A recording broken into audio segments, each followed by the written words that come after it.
Last week, the U.S. Senate voted overwhelmingly to, quote, express the sense of Congress on federalism in Iraq. And that sense included dividing Iraq into 3 distinct regions.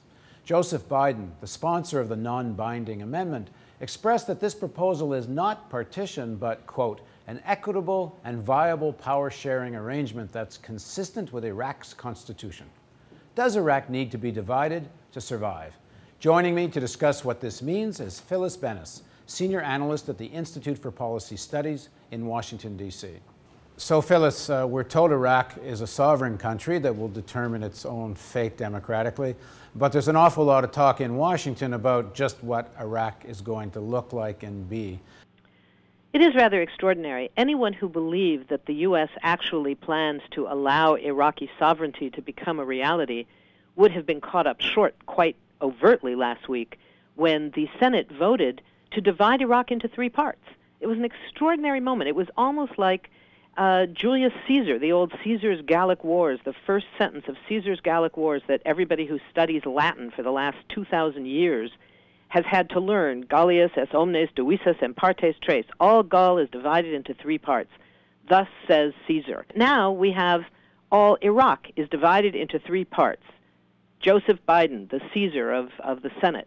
It's extraordinary. Who are they to say that Iraq should be divided? Who are they to be telling the Iraqis that they're not really one country, they're 3 countries? And using terms like a soft separation doesn't make it. It doesn't make it legitimate. What do they mean by soft separation?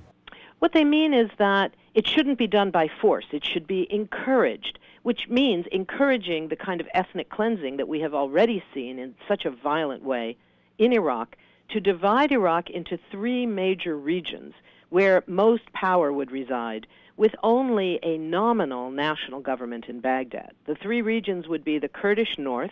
They don't say, for example, whether or not the city of Kirkuk would or would not be included. That's currently contested. A Shia south. They don't say what would happen to those Kurds, Sunnis, Turkmen, Assyrians, and others who live in the south. And then a, quote, Sunni center.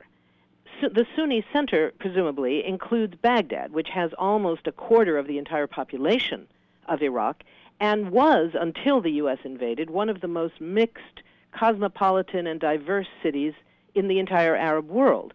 Now, of course, neighborhoods have been, you might say, successfully ethnically cleansed, which means that enough people have been killed and threatened with being killed that they have fled their neighborhoods for other neighborhoods, hoping to find some kind of safety among, quote, their own kind.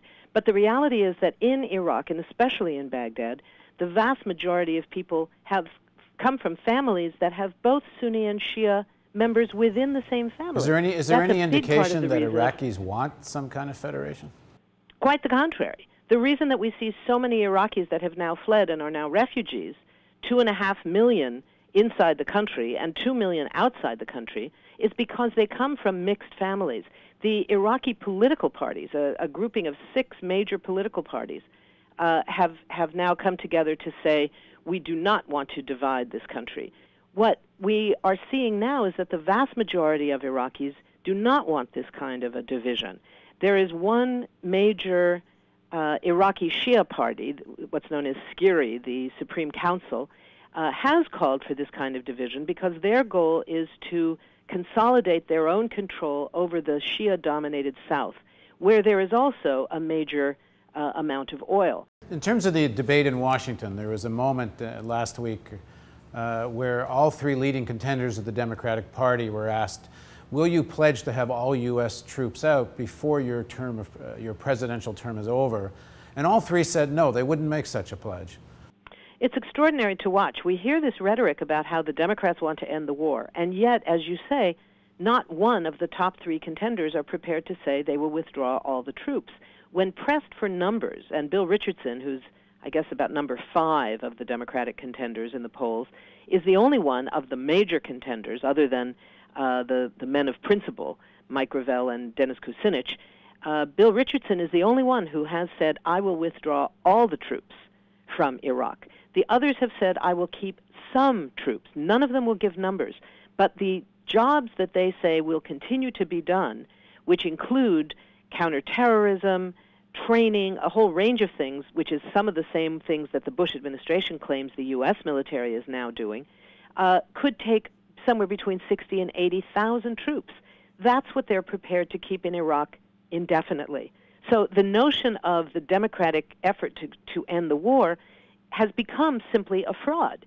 Certainly there are some in Congress who are committed to ending the war, to stopping funding for the war if they need to, but the majority view of the Democratic leadership, as exemplified by the three top candidates, is we want a different war. We want a slightly smaller number of U.S. troops.